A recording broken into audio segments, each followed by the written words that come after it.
Sementara itu, saudara, masyarakat di wilayah tertinggal, terdepan, dan terluar kini dapat menikmati bahan bakar minyak satu harga.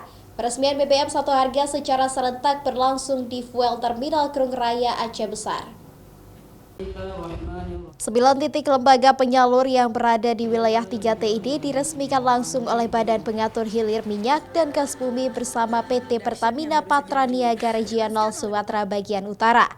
Dari 9 titik stasiun pengisian bahan bakar umum, 3 titik diantaranya berada di Provinsi Aceh.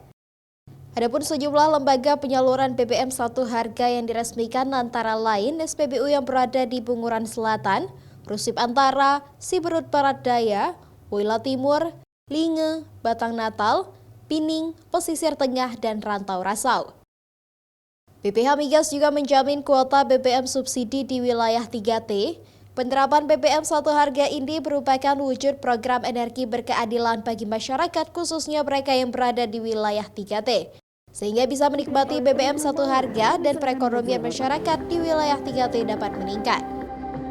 Tadi saya juga udah wanti-wanti BBM satu harga ini tantangannya tidak hanya terkait dengan pembangunan ya tadi, tetapi juga bagaimana kita pendistribusiannya itu bisa secara berkesinambungan tentunya, karena itu betul percuma kalau ada SPBU-nya atau penyalurnya tapi kalau tidak ada BBM-nya gitu ya barangnya itu.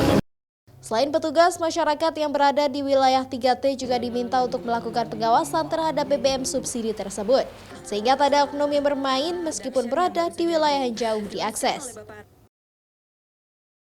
Syahril, Kompas TV, Aceh Besar.